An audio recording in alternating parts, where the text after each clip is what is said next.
का बहुत शुक्रिया। जैसा कि आपको कैसर शरीफ साहब ने बताया कि जमात इस्लामी की मरकज़ी मजलिस शूरा का इजलास जारी था 2 दिन से और रात देर तक तमाम सूरत हाल पर तफसीली तबादला ख्याल के बाद हमने कुछ चीज़ों को तय किया है और इस इजलास में हमने अपने पूरे काम का जायज़ा भी लिया और जो तहरीक हमारी चल रही है अवाम के हुकूक़ के लिए, हक़ दो अवाम को तहरीक, उसका भी जायज़ा लिया। जो पूरे साल लोग मसरूफ़ अमल रहे, एहतिजाजी धरने हमने दिए, अवाम के इशूज़ को टेकअप किया, बहुत बड़े पैमाने पर मेंबरशिप मुहिम जिसमें मिलियन में लोग जो हैं जमात इस्लामी के मेंबर बने हैं और फिर अवामी कमेटियों की तश्कील, इस सब पर भी गौर हुआ। और फिर वो कौमी एजेंडा जो पाकिस्तान के लिए जमात इस्लामी ने पेश किया है और जिसकी बुनियाद पर हम ये अवाम के हुकूक़ की तहरीक चला रहे हैं, उसको भी असर-ए-नो देखा गया और फिर मजलिस शूरा इस नतीजे पे पहुंची है कि रमज़ानुल मुबारक के फ़ौरन बाद हम एक बहुत बड़ी तहरीक का आगाज़ करने जा रहे हैं, जो जितने भी मसाइल इस वक्त मुल्क व कौम को दरपेश हैं उसकी तर्जुमानी करते हुए अवामी हुकूक़ की तहरीक होगी। और ख़ास तौर पर IPPs के हवाले से जो हमने इनिशिएटिव लिया था और उसके नतीजे में हुकूमत ने एग्रीमेंट भी किया और फिर हुकूमत बार बार इसका ऐलान भी कर रही है कि हमारी IPPs से बात हो गई है और मुआहदे हो गए हैं, रीशेड्यूल हमने करना शुरू कर दिया है। तो अगर ये सब कुछ हो गया है तो बिजली की कीमत कम क्यों नहीं हो रही? ये वो सवाल है कि जिसके जवाब के लिए अब ये तहरीक असर-ए-नो ईद के बाद शुरू होगी और अब इस तहरीक में इसके अलावा कोई दूसरी चॉइस नहीं है कि बहुत बड़ा रिलीफ लोगों को बिजली के बिलों में मिलना चाहिए। गैर ज़रूरी टैक्सेस इससे ख़त्म होने चाहिए, बिजली के बिलों से, गैस के बिलों से, और पेट्रोल की कीमत कम होनी चाहिए और तनख्वाहदार लोगों की जो स्लैब बनाई गई है ज़ालिमाना, इसका ख़ात्मा किया जाए ताकि मिडिल क्लास लोगों को एक रिलीफ मिल सके। हमारे पास ये ऑप्शंस मौजूद हैं।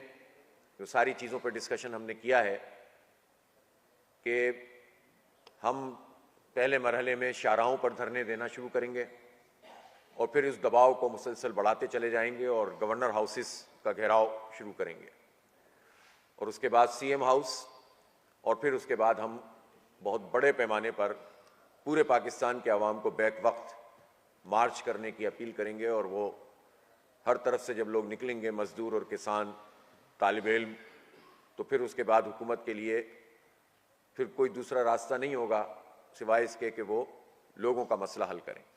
जमात इस्लामी एक मुनज़्ज़म तहरीक है, पुरअमन सियासी मुज़ाहमत पर हम यकीन रखते हैं। अवाम के हुकूक़ पर जिस तरह डाका मारा जा रहा है और कोई आवाज़ अवाम के हक़ के लिए नहीं उठती, इसको मज़ीद नहीं देखा जा सकता।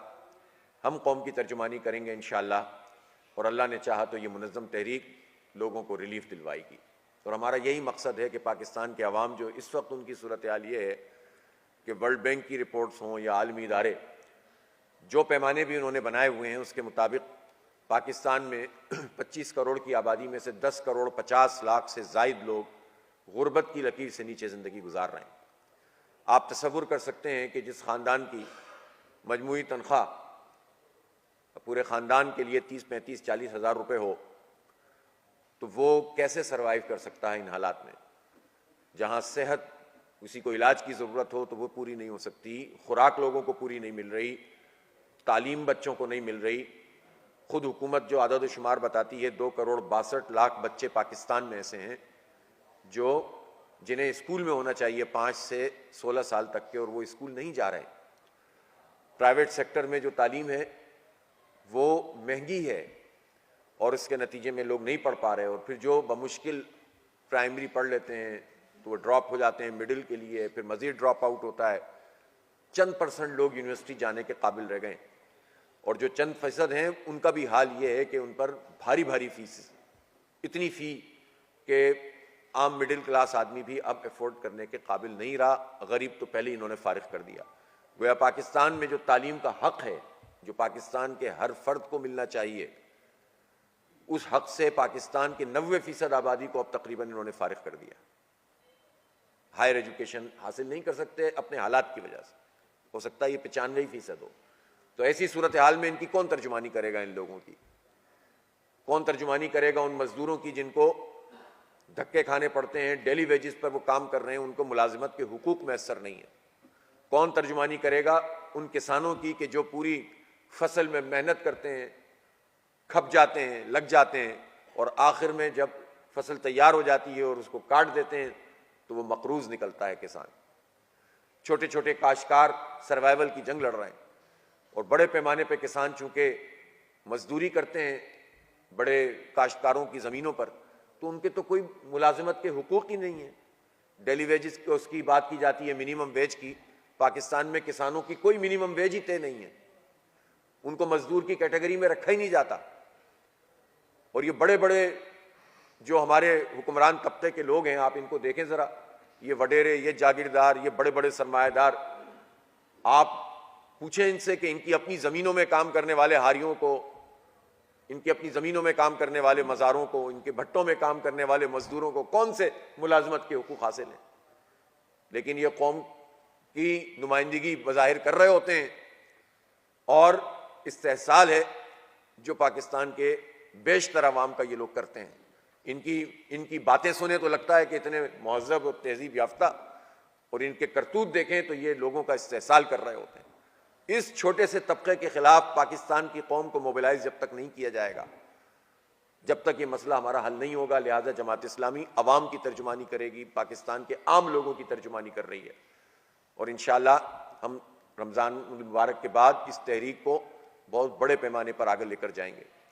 हम ये समझते हैं कि इस वक्त पाकिस्तान की जो आधी आबादी ख़वातीन पर मुश्तमिल है, उनको, और हमारी शूरा में इस पर बहुत डिस्कस हुआ है कि उनको शदीद वो बहरान का शिकार हैं। ख़वातीन जो दफ्तरों में काम करती हैं, उन्हें हैरेसमेंट के इश्यूज़ हैं, कोई पूछने वाला नहीं है, कोई बाइज़्ज़त और बावक़ार तरीक़ा नहीं है जिसमें कि ख़वातीन जाकर अपनी इज़्ज़त को महफूज रखते हुए अपना मुकदमा दर्ज करा सकें और उनकी कोई आवाज़ सुन सके। जो हमारी बच्चियाँ तालीमी इदारों में तालीम हासिल कर रही हैं, वहाँ का माहौल आलूदा से आलूदा तरीन होता चला जा रहा है। लोग परेशान हैं कि अपनी बच्चियों को हम कैसे, बच्चों का मसला बना हुआ है, लड़कों का मसला बना हुआ है, आप लड़कियां तो छोड़ दीजिए। और इस वक्त पाकिस्तान के तालीमी इदारों में अक्रॉस द बोर्ड, पूरे कंट्री, पूरे मुल्क में जिस तरह मनशियात का कारोबार हो रहा है, जिस तरह नौजवानों के जिस्मों में जहर उतारा जा रहा है, तरह तरह के नशे, आइस और हेरोइन की मुख्तलिफ शक्लें, और बच्चों को बाकायदा घेर कर, ये कैसे मुमकिन है? पुलिस कहाँ है, इदारे कहाँ हैं, और इस पर कौन तवज्जो देगा, इस पर कौन बात करेगा? ये नारकोटिक्स आती कहाँ से है? इसका कारोबार करता कौन है? ये सरकार की और रियासत की सरपरस्ती के बगैर ये मनशियात तालीमी इदारों में क्या पहुंच सकती है? क्या पुलिस की मर्जी के बगैर SHO के इलाके में कोई मनशियात का अड्डा चल सकता है? नहीं चल सकता। इसका मतलब यह है कि पूरा निज़ाम ये गला सड़ा निज़ाम बन गया है, और इसने हमारे बच्चों को, हमारी नस्ल को टारगेट किया हुआ है, और हम इस नस्ल को इन लोगों के हाथों उसमें नहीं दे सकते। हमें उसके खिलाफ आवाज बुलंद करनी होगी। मैं सहाफ़ियों से दरख्वास्त करता हूं इस पर बात करें, ये इशूज़ हैं हमारे। मैं तमाम दानिश्वरों से कहता हूं, मैं उलमाए किराम की खिदमत में अर्ज करना चाहता हूं कि रमज़ान मुबारक में खास तौर पर इसको मौजू बनाएं कि ये हमारे बच्चों की भी तरबियत करें और बच्चों के वालिदैन की भी तरबियत करें, और उनको बताएं कि इस जुल्म के खिलाफ हमें आवाज़ बुलंद करनी होगी। तो ये बहुत बड़ा मसला है इस वक्त, जो पूरे पाकिस्तान के नौजवानों को, उनको बर्बाद करने का पूरा सिलसिला है। और फिर आए दिन जो वाक़यात हमें तालीमी इदारों में भी सुनने को मिलते हैं कि उसमें हैरेसमेंट के ये केसेस बढ़ते चले जा रहे हैं, वाक़यात आगे बढ़ते चले जा रहे हैं। उसके लिए हुकूमत को प्रॉपर इंतज़ाम करना होगा, कोई निज़ाम वज़ा करना होगा।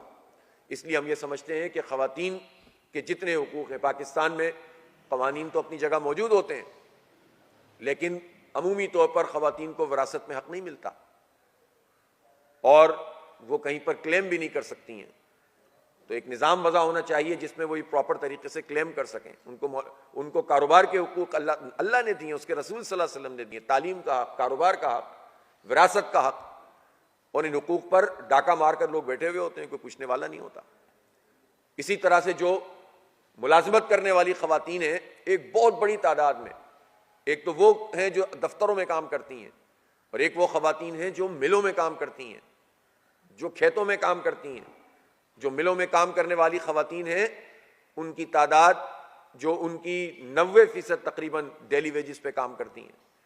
अपनी किसी बीमारी की वजह से वो काम पे ना जाए तो उसको पैसे नहीं मिलते, इलाज करना उसके लिए मुश्किल है। कोई इसकी आवाज नहीं बनता है इन लोगों की, इन दुखी इंसानियत की। कोई पूछने वाला नहीं है। किसी पॉलिटिकल पार्टी का ये एजेंडा नहीं है कि वो तालीम पर बात करें, वो खवातीन के हुकूक की बात करें, वो इस मनशियात के खिलाफ कोई बात करें। इसलिए कि हम ये देखते हैं कि बड़े बासर लोग हैं हर पार्टी में जो इस पूरे काम में खुद शरीक होते हैं। बहुत बड़े पैमाने पर इनकी आपस में इश्तराक अमल होता है। इस पूरे इस्तेहसाल के निज़ाम को ये प्रोटेक्ट करते हैं। इनके सियासी इख्तलाफ भी बहुत आर्जी किस्म के होते हैं। असल में तो इस पूरे निज़ाम के प्रोटेक्टर हैं, पूरे इसको तहफ़्फ़ुज़ करने वाले हैं। इसलिए अवाम की इस काम को, इसकी तर्जुमानी करते हुए जमात इस्लामी इंशाअल्लाह इस तहरीक को आगे बढ़ाएगी और आवाम में शऊर पैदा करेंगे। नौजवानों को बताएंगे कि आपको मायूस होने की ज़रूरत नहीं है, आपके पास अल्लाह ताला ने बहुत बड़ी क़ुव्वत रखी है। इसलिए ये जितने भी इशूज़ हैं उनको भी हम टेकअप करेंगे। और साथ साथ हम ये समझते हैं कि पाकिस्तान में इस वक्त जो अमन व अमान की सूरत हाल है वो बदतरीन सूरत हाल है। हमारे यहाँ तमाम रिपोर्ट्स भी पेश हुई। हमारी जमात इस्लामी के तमाम ज़िम्मेदारान ने अपने अपने मकामी हालात को बयान किया। ये इनायतुल्लाह साहब यहाँ पर मौजूद हैं, इन्होंने खैबर पख्तूनख्वा, और प्रोफेसर इब्राहिम साहब भी तशरीफ़ फरमाते शूरा में, और तमाम हमारी ज़िम्मेदारान। मलाकंड पूरा डिवीज़न है, इसके अपने मसाइल हैं, इसके इशूज़ हैं। फिर कबाइल के पूरे वो जो जम हो गए हैं, अब जम अजला जिन्हें कहा जाता है, वहाँ पर इस वक्त ज़्यादातर जो कबाइली अजला हैं उनमें अमन अमान की इतनी संगीन सूरत हाल है, इतनी ख़राब सूरत हाल है कि सफ़र करना मुश्किल हो गया है लोगों का। आए दिन हमारी फोर्सेस पे हमले हो रहे हैं, आए दिन लोगों को अगवा किया जाता है और दंदनाते फिरते हैं दहशतगर्द। और सिर्फ हमारी हुकूमतें और रियासत सिर्फ ये बात कहती है कि हम ऑपरेशन करें या ताकत के ज़रिए से कुचल दें, लेकिन ये नहीं सोचते कि रूट कॉज क्या है इस सब दहशतगर्दी की।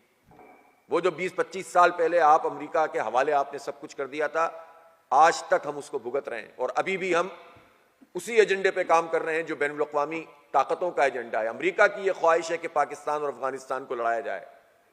उसकी ये साजिश है कि इन दो मुल्कों को लड़ा दो और फिर इनकी ताकत को भी कमज़ोर करो, इनके न्यूक्लियर ताकत के ऊपर अटैक करो, फिर उसके बाद उस पर दबाव डालो। हमारी फौज को भी वो कमज़ोर करना चाहते हैं, हमारी कौम को भी कमज़ोर करना चाहते हैं। और इसके लिए वो ये चाहते हैं कि अफगानिस्तान के साथ हमारी कोई जंग शुरू कर दी जाए, जो किसी भी सूरत में पाकिस्तान और अफगानिस्तान के अवाम के लिए दुरुस्त नहीं है। हम हुकूमत से ये कहना चाहते हैं कि हर सूरत में अफगानिस्तान के साथ बामानी मुज़ाकरात करें, जरगे भेजें, तबादला ख्याल करें और इन इशूज़ को रिजॉल्व करें कि जिसके नतीजे में एक अफरा तफरी है। और अफगानिस्तान की हुकूमत की भी ये जिम्मेदारी है कि वो अपनी सरजमीन को दहशतगर्दी के लिए इस्तेमाल ना होने दे। कुर्रम एजेंसी में आप देख रहे हैं कि बार बार के मुआहदात के बावजूद अमल दरामद नहीं होता हुकूमतों की तरफ से, जिसके नतीजे में फिर हालात वहाँ पर सुधर नहीं रहे। इसी तरह आप जनूबी अजला को देख लीजिए, इसी तरह से आप बाजोड़ को देख लीजिए, इसी तरह से आप खैबर को देख लीजिए।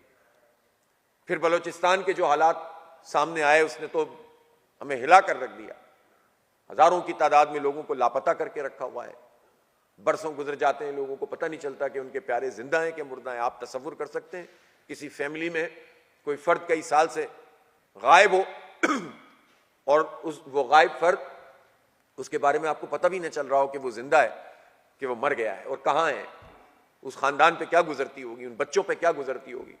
एक तरफ आप ये सारे काम करें और दूसरी तरफ आप चाहें कि सब लोग हुकूमत और रियासत के ताबेदार बनकर काम करें। तो अगर हम रियासत से वफादारी बढ़ाना चाहते हैं तो आप रियासत अपनी जिम्मेदारी अदा करें ना। सबसे पहले अगर रियासत और हुकूमत खुद आइन को पामाल करने वाली हो तो आप किससे आइन पर अमल दरामद की तवक्को रखते हैं।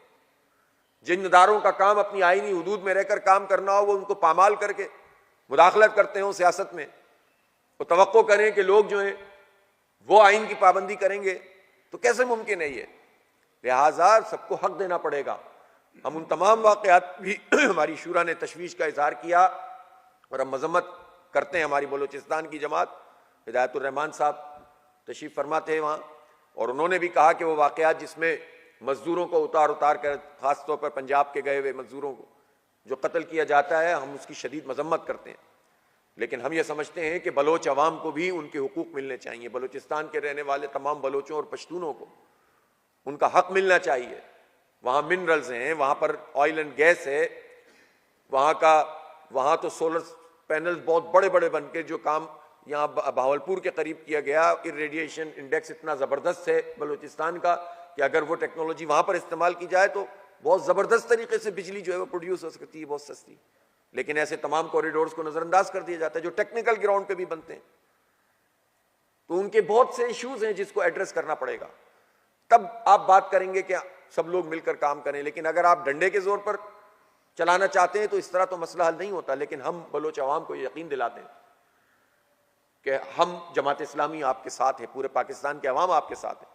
लोगों को पता नहीं होता है, एक तरफा बातें बताई जाती हैं जिसके नतीजे में कौमों को कौमों से लड़ा दिया जाता है और ऊपर का जो तबका होता है वह मजे कर रहा होता है। हम अवाम में ये शऊर पैदा करेंगे कि अपने बलोच अवाम, पख्तून अवाम, सिंधी अवाम, इन सब को एक तहफ़्फ़ुज़ का एहसास दिलाएं। उनको बताएं कि पूरा पाकिस्तान आपके साथ खड़ा हुआ है। पंजाब के अपने बहुत सारे इश्यूज हैं जिनको टेकअप करने की ज़रूरत है, लेकिन यहाँ सूबों को सूबों के सामने लाकर खड़ा कर देते हैं और ख़ुद पंजाब के लोग पंजाब के गरीब आवाम का इस्तेहसाल कर रहे होते हैं। पंजाब की ब्यूरोक्रेसी के अल्ले तल्ले देखिए आप, पंजाब का जो पूरा इस्टेब्लिशमेंट का तबका है उसके मज़े देखिए और पंजाब के आम आवाम के हालात देखिए। तो हम पाकिस्तान के अवाम को ये भी कहना चाहते हैं कि ये लड़ाई पश्तूनों की, बलोचों की पंजाबियों से नहीं है, सराइकियों की पंजाबियों से नहीं है, सिंधियों की महाजरों से नहीं है। ये लड़ाई एक तबके की जो इस गले सड़े निज़ाम का मुहाफिज तबका है उसकी लड़ाई पाकिस्तान के अवाम से है और हम उस अवाम की तर्जुमानी करते हुए उस तबके को इंशाल्लाह टारगेट करेंगे, बजाय इसके कि आपस में लड़ते रहें। इसलिए ये तहरीक, इसके बेशुमार मकासद हैं जिसको इंशाल्लाह हम पूरा करेंगे। अंदरूनी सिंध में इस वक्त डाकुओं का राज है।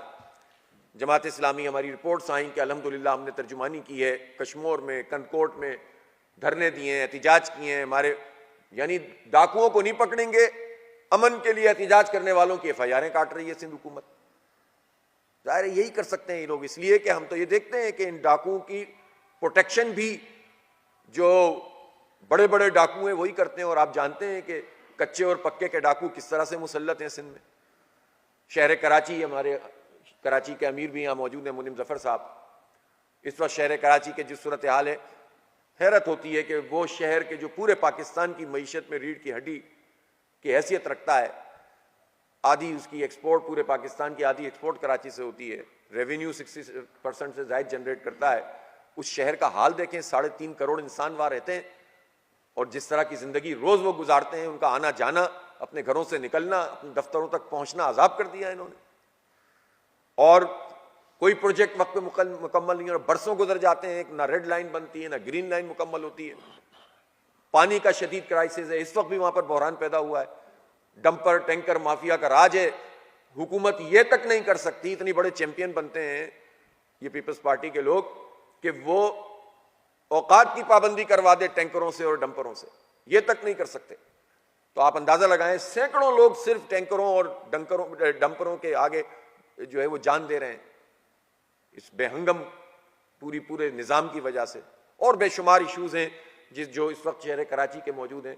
इस वक्त जो पाकिस्तान में एक बहुत बड़ा मसला वो ज़राअत से वाबस्ता है, और ख़ास तौर पर यहाँ पंजाब में गंदम तैयार होने के करीब है। पंजाब हुकूमत ने धोखा दिया था पिछली मरतबा, हुकूमती सतह पर धोखा दिया था पंजाब के अवाम को, ख़ास तौर पर पूरे पाकिस्तान के अवाम को, और उन्होंने एक रेट तय करके उससे पीछे हट गए थे।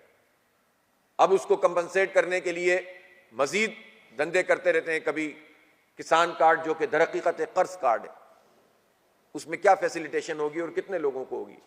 ट्रैक्टर का ऐलान किया तो 1000 ट्रैक्टर से पंजाब की ये करोड़ों एकड़ एराजी क्या ठीक हो जाएगी? करोड़ों इंसान जो ज़राअत से वाबस्ता हैं, कि उनके मसाइल हल हो जाएंगे? पॉलिसी की ज़रूरत है। इस वक्त गंदम की फसल का मामला यह है कि पहले ही लोगों ने डर के मारे इसको कम काश्त किया है, और फिर अगर इनको रेट नहीं मिलेंगे तो आप अंदाज़ा कर सकते हैं कि गरीब लोगों का क्या हाल होगा, छोटे काश्तकारों का क्या हाल होगा।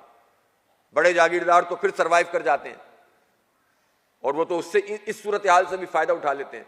लेकिन जो छोटा काश्तकार होता है वो तो मर जाता है। आपने दवाएं महंगी कर दी, डीएपी महंगी, खाद महंगी, जितने भी आपकी जो है वो अद्वियात हैं वो महंगी कर दें, और उसके बाद जब फसल इतनी मेहनत से तैयार हो जाए तो उस फसल के ऊपर आप वो उसको पैसे ही पूरे ना दें। फिर कहते हैं कि हम सब्सिडाइज इसलिए नहीं कर सकते, हमें आईएमएफ मना करता है। आईएमएफ तो आपको अपनी मराद से भी मना करता है। सबने मिलकर तनख्वाहें तो बढ़ा ली और उसमें 300% इजाफा कर दिया, उस पर तो आपको आईएमएफ का कोई प्रेशर नहीं था। तो यहां पर आप जब बड़े जागीरदारों को पकड़ना हो तो आईएमएफ, और किसानों का इस्तेहसाल करना हो तो फिर उसके लिए आप सहारा लेते हैं आईएमएफ का, जबकि ये जस्टिफाइड बात है। कोई है जो आईएमएफ से भी ये बात कर सके कि ये तो बैनुल अक़वामी जितने कवानीन हैं और यूएन का कानून है, ये नेशनल फूड सिक्योरिटी का मामला है जिसमें आपको सब्सिडाइज करना ही पड़ता है। 2 सब्सिडीज दे दी जाती हैं गंदुम के मौके पर और चावल के मौके पर। खासतौर पर गंदुम, एक सब्सिडी किसान को दी जाती है कि जिसको उसको ज़र तलाफी नहीं बल्कि मुनाफे तक लेकर जाना होता है ताकि वो काश्त ठीक तरीके से कर सके और बहरान ना पैदा हो खुराक का। और दूसरी सब्सिडी आवाम को देनी पड़ती है कि जो जब आटा मार्केट में आए और अगर उसके रेट कम पड़ रहे हो तो उसमें सब्सिडी देकर, ज्यादा हो रहे हो तो सब्सिडी देकर लोगों को रिलीफ दिया जाए।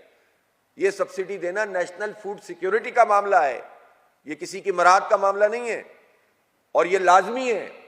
आप इस हक को लोगों से नहीं छीन सकते झूठ बोलकर और धोखा देकर, लेकिन किसानों की आवाज बनने के लिए भी कोई तैयार नहीं है।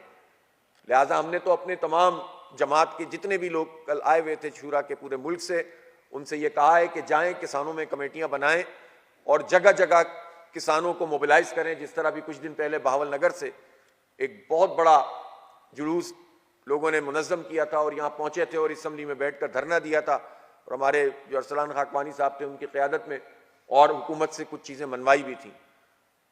तो ये किसान अगर जगह जगह से अपने हक के लिए निकलेंगे तो इंशाअल्लाह हुकूमत को हम घुटने टेकने पर मजबूर करेंगे। तो जमात इस्लामी इन तमाम इशूज़ को टेकअप करेगी और हम ये समझते हैं कि बैनुल अक़वामी सतह पर भी जो इस वक्त फ़लस्तीन का मामला है, इस पर जो ट्रंप और अमरीकी सदर साहब एक यूँ समझ लें कि रियल इस्टेट एक बिल्डर और एक रियल इस्टेट के एजेंट के तौर पर जिस तरह से वो बिहेव कर रहे हैं, और उन्होंने ये समझ रखा है कि गज़ा को खाली करा लो और उसकी प्लॉटिंग कर दो और फिर अपनी पसंद के लोगों को दे दो, ये ख्वाब इनका इंशाअल्लाह कभी पूरा नहीं होगा। फ़लस्तीन की ये सरजमीन कभी भी जो है वो अपनी गैरत का सौदा नहीं होने देगी। ये गैरत का सौदा एक तबका करता है मुस्लिम दुनिया में हुक्मरानों की सूरत में, लेकिन जो लोग हक़ के लिए लड़ने वाले होते हैं, सच के लिए लड़ने वाले होते हैं, मस्जिद अक़सा की आज़ादी के तहफ़्फ़ुज़ की जंग कर रहे हैं, वो गुज़िश्ता 125 साल से ये लड़ाई लड़ रहे हैं और उनको कोई झुका नहीं सका, उनको कोई दबा नहीं सका। पूरी दुनिया की ताकतें मिलकर इन सेहूनियों का साथ दे रही हैं। ट्रंप को इतना ही शौक है तो फिर वो इसराइल के लोगों को बसा ले न्यूयॉर्क में, वाशिंगटन में, और अपनी कोई ज़मीन दे दे अमेरिका की, अलास्का में जाके बसा दे सबको, क्योंकि ये तो काबिज फोर्स है जो इसराइली फोर्स है। फ़लस्तीन तो फ़लस्तीनियों का है, उनको कैसे आप डिसलोकेट कर सकते हैं, कैसे आप उधर से निकाल सकते हैं। लिहाजा ट्रंप का ये फार्मूला जो कि इब्तिदाई तौर पर सबने मुस्तरद कर भी दिया है, सब मुस्तरद करते हैं, हम भी मुस्तरद करते हैं, हम फ़लस्तीनियों के साथ हैं, गज़ा गज़ा वालों का है, फ़लस्तीन फ़लस्तीनियों का है, रियासत एक ही है और वो है फ़लस्तीन की आज़ाद रियासत। और यही मुकदमा पाकिस्तान को लड़ना चाहिए और इसके लिए ज़ुबानी जमा खर्च से आगे बढ़कर इक़दामात करने चाहिए ताकि एक न्यूक्लियर ताकत उनकी पुष्ट पर खड़ी होगी तो इसराइल की मजाल नहीं है कि वो कुछ कर सके। पाकिस्तान को अपनी हैसियत पहचाननी चाहिए, बजाय इसके कि भीख मांगने के लिए जगह जगह पहुँचें और पाकिस्तान के अवाम की गैरत का सौदा करते रहें हुक्मरान।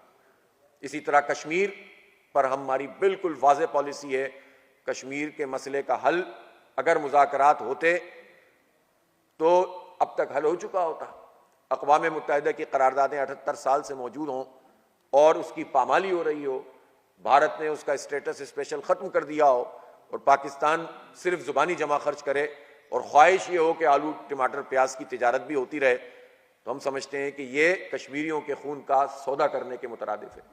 और एक मरतबा फिर मैं ये मुतालबा करना चाहता हूँ हुकूमत से भी और रियासती इदारों से भी, पाकिस्तान की अफवाज से, ISPR से भी, कि जनरल बाजवा के ज़माने में जब भारत ने यह काम किया था कि 370 और 35A कानून ख़त्म करके तो ये बात सामने आई कि कोई लेन देन की गई थी, कोई सौदेबाजी की गई थी। तो वजाहत करनी चाहिए ISPR को और वजाहत करनी चाहिए हुकूमत को और सामने आना चाहिए और बताना चाहिए कि वो क्या मामला है। और अगर बाजवा ने यह हरकत की थी तो बाजवा साहब का ट्रायल होना चाहिए ताकि हमेशा के लिए इबरत का निशान बन जाएं लोग और अपनी वाज़ेह कौमी पॉलिसी जिस पर कंसेंसस है हमारा, हम कश्मीर से दस्तबरदार नहीं हो सकते, ये पाकिस्तान की शहरग है, उनके हक़ खुद इरादियत के लिए उनकी इंडिजिनस मुज़ाहमती तहरीक की सपोर्ट करना हम पर वाजिब है। इसके ऊपर पूरी कौम को तैयार किया जाए।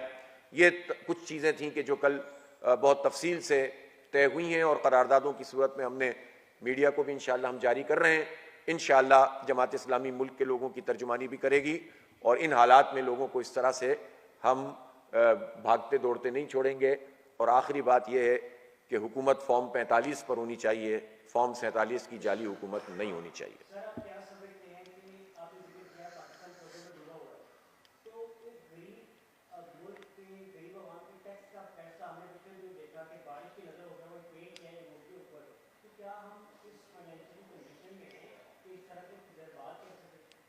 ये जो नुमाइशी इक़दामात होते हैं ना हुकूमतों के, और मैं मीडिया से भी कहना चाहता हूँ, मीडिया के मालिकान इश्तिहार तो खूब पकड़ रहे हैं, मीडिया के कारकुनों को तो नहीं देते पैसे, वो रिपोर्टर्स को तो पूरे पैसे नहीं देते, ज़्यादातर, हो सकता है कुछ लोग देते हों, लेकिन ज़्यादातर मीडिया के वर्कर्स अपने सर्वाइवल की जंग लड़ रहे हैं। लेकिन मीडिया को एक तरह से ख़रीदने की कोशिश करती है ये हुकूमत, कर रही है क्या, बल्कि कौम के टैक्सों के पैसे असल में तो मीडिया इश्तिहारात में लग रहे हैं, जो टीवी पे चल रहे हैं, जो सोशल मीडिया पे अब लग रहे हैं, और जो अखबारात के, जो अब तो अखबार में खबर नहीं होती, इश्तिहार होता है, तो ये सब काम हमारे टैक्सों के पैसे हैं। आप कहते हैं पैसे नहीं है मुल्क में, इन पैसों को लगाओ ना लोगों पे, बिजली की कीमत कम करो, और दूसरी तरफ नुमाइशी इक़दाम करो कि नीला पीला कर दो तो इससे कुछ हो जाएगा। भाई इशू को रिजॉल्व करो, लोगों के मसले हैं उनको हल करो। ठीक है आप पेंट भी कर दें, लेकिन पेंट जेन्युइन तो करें कम से कम, बारिश में तो ना बहे वो। वहां पर वो हमारे काबिज मेयर साहब सड़क बनाते हैं तो सड़क बह जाती है कराची में, और यहां पर पेंट होता है तो पेंट बह जाता है। तो ये तो सभी एक जैसे निकले, तो जो भी कब्जा करके आएगा वो यही काम करेगा।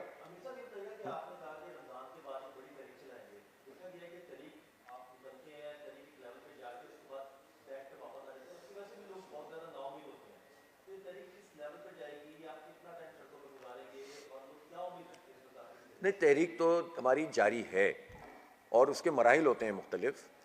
हम ये किसी को भी मौका नहीं देना चाहते, हम पहले मरहले पे नहीं देना चाहते थे कि हम तसादुम करते और तसादुम करने के बाद ये मामला वहीं ख़त्म हो जाता। बहुत सारे लोगों ने ये काम किया और अब कुछ भी नहीं हो रहा। हम ये समझते हैं कि पुरअमन सियासी मुज़ाहिमत ही मसले का हल है, लेकिन इसका एक लेवल होता है। हमने जब धरना दिया तो हुकूमत ने हमसे बाकायदा मुआहिदा किया, तहरीर में किया, अपने दस्तखतों के साथ किया। और वो हुकूमत जो पहले ये कह रही थी कि हम IPP से बात ही नहीं कर सकते, मेरे ख्याल है कल शहबाज शरीफ साहब इसी पे सबसे बड़ी तकरीर कर रहे थे। तो ये जमात इस्लामी की कामयाबी है ना कि वो हुकूमत जो कह रही थी हम IPP से बात ही नहीं कर सकते, हमने उनको अपनी पुरअमन तहरीक के नतीजे में कम से कम इतना तो कर दिया कि वो जलसों में उसी को क्रेडिट ले रहे हैं जिस पर वो बात ही नहीं कर सकते थे। लेकिन अब दूसरा मरहला है इसका कि जो कुछ भी हो गया है, जो हज़ारों अरब रुपए आपने बचा लिए हैं, इन्होंने कहा ना मैंने IPP से छीन लिए हैं, ये कर दिया है, वो कर दिया है, तो ये छीन कर कहाँ रख रहे हैं आप? ये बिजली के बिल कम कीजिए ना। तो मुआहदे का जो दूसरा हिस्सा है वो ये है कि बिजली के बिल कम करें, उस पर ये अमल दरामद नहीं करेंगे, टालते चले जा रहे हैं, हर महीने कहते हैं कि करने जा रहे हैं लेकिन कर नहीं रहे हैं। तो जाहिर है उसका नतीजा फिर ये है कि हम दोबारा सड़कों पर आएंगे। और अल्लाह ने चाहा पहले मरहले में हमने उनको इस पे किया कि इन्होंने, और फिर उन्होंने पंजाब में भी 14-14 रुपये तो कम किए थे ना फेस सेविंग के लिए। हमने कहा पूरे मुल्क में कीजिए। और अब हम ये समझते हैं कि इस तरह से महीने 2 महीने के लिए नहीं बल्कि टैरिफ को कम कीजिए, बिजली के जो पर यूनिट कॉस्ट है उसको कम करना है। तो उसके लिए हम निकलेंगे और अल्लाह ने चाहा तो ये काम करवाएंगे इनसे।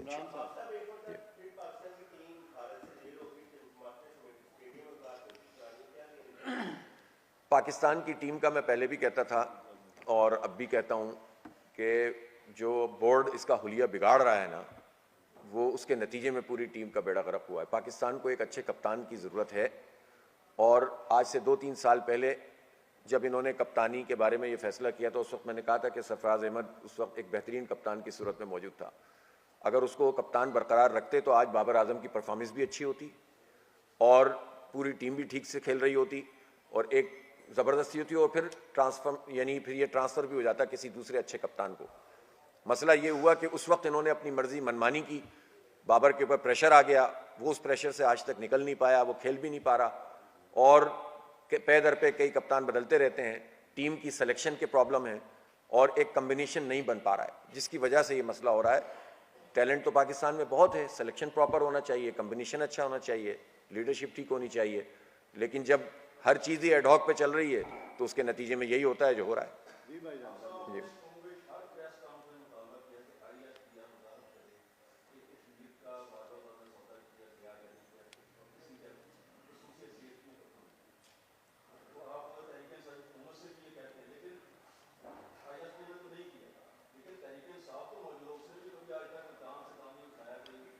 करना चाहिए उनको, हुकूमत उनकी थी और ये कहकर जान नहीं छूट सकती कि हमें पता नहीं था।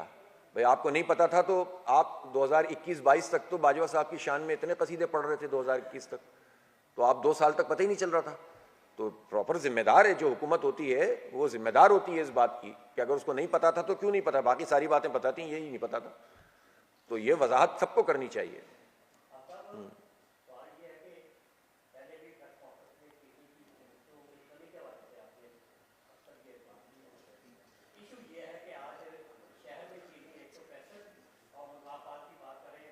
और 170 तक ये शुगर मिल मार्केट की तरफ से कहा जा रहा है कि चीनी का शॉर्टफॉल है, चीनी की कमी है। आप ये फरमाएं कि इन्होंने एग्रीमेंट किया था वफाकी हुकूमत से, अगर हम एक्सपोर्ट करेंगे तो चीनी 140-135 किलोग्राम से आगे नहीं बढ़ेगी। आज जो सूखे हाल है और सबसे बड़ी चीज़ ये है कि शुगर मिल मार्केट में पाकिस्तान में कुछ पार्टी शामिल है, पाकिस्तान में शामिल है, तरीके इंसाफ भी शामिल है और भी दीगर सियासी जमातें। तो आप कैसे ये बात करेंगे कि इसकी कीमतों में कमी की जाए? जिन्होंने इजाफा करना है वो रोजाना की बुनियाद पर कर रहे हैं, आपकी और मेरी बात नहीं। भाई इसीलिए तो हम ये तहरीक नहीं, बात सही है आपकी बिल्कुल, और ये बिल्कुल सही बात है कि 165 और 170 रुपए तक चीनी की कीमत चली गई है और जो एग्रीमेंट था उसकी खिलाफ वर्जी सब कर रहे हैं। एग्रीमेंट पे अमल दरामद कराना तो हुकूमत की जिम्मेदारी है ना। तो ये पूरा एक माफियाई निज़ाम है, एक्सपोर्ट करते हैं तब भी फ़ायदा उठाते हैं, फिर उसके बाद इंपोर्ट करते हैं फिर भी फ़ायदा उठाते हैं। पहले जो है वो ज़्यादा हो जाती है तो एक्सपोर्ट करने की इजाज़त लेते हैं, फिर बहरान पैदा होता है तो इंपोर्ट करने की उसमें भी किकबैक लेते हैं, इसमें भी किकबैक लेते हैं। लोग एक ही जैसे होते हैं, हुकूमतों में ये शामिल होते हैं। तो ये एक माफियाई निज़ाम है जिसमें रहते हुए ये लोग आवाम के ऊपर ये चीज़ें करते हैं। इसीलिए इसका इलाज क्या है? फिर बातचीत से तो ये मसला हल नहीं हो रहा ना, इसीलिए तो हम तहरीक शुरू कर रहे हैं। अब खुद रमज़ानुल मुबारक आ रहा है, पूरी दुनिया में आप देखें तो सही, क्रिसमस आता है, लोग चीज़ें सस्ती कर देते हैं। खुद हम देखते हैं अरब ममालिक में रमज़ान के मौके पर चीज़ें बहुत बेहतर हो जाती हैं, सस्ती हो जाती हैं। लेकिन कैसा मुल्क है पाकिस्तान कि जैसे ही रमज़ानुल मुबारक आने लगे तो अशियाए खुर्दोनोश की कीमतें बढ़ जाती हैं, ज़रूरियात की चीज़ें बढ़ जाती हैं और उसमें हुकूमतों का भी अपना किरदार होता है और साथ साथ फिर लोग भी इसी पे चल पड़ते हैं। जब ऊपर से मसले होते हैं तो लोग नीचे भी फ़ायदा उठाने शुरू कर देते हैं और कौम का मिजाज बन जाता है इस तरह।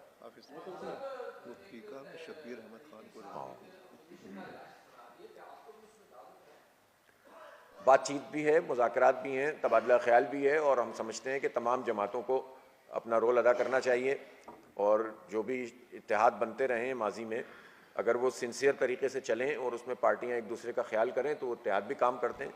जमात इस्लामी ने अपने इस फैसले को बरकरार रखा है कि हम अपने प्लेटफॉर्म से ही अवामी जद्दोजहद करेंगे और कॉमन इश्यूज़ पर जो भी सियासी क़ुव्वतें हैं उनके साथ तबादला ख्याल भी करेंगे, मेल मिलाप भी रखेंगे, आना जाना भी रखेंगे, एक दूसरे से हमदर्दी भी करेंगे, सही बात पर उनकी हिमायत भी करेंगे, लेकिन पार्टी अपनी अपनी। अच्छा, मैं एक बात यहाँ पर यह कहना चाहता हूँ कि पीका ऑर्डिनेंस के हवाले से हमारा मौक़िफ़ पहले भी ये था और अब भी ये है कि ये बहुत बड़ा जुल्म है।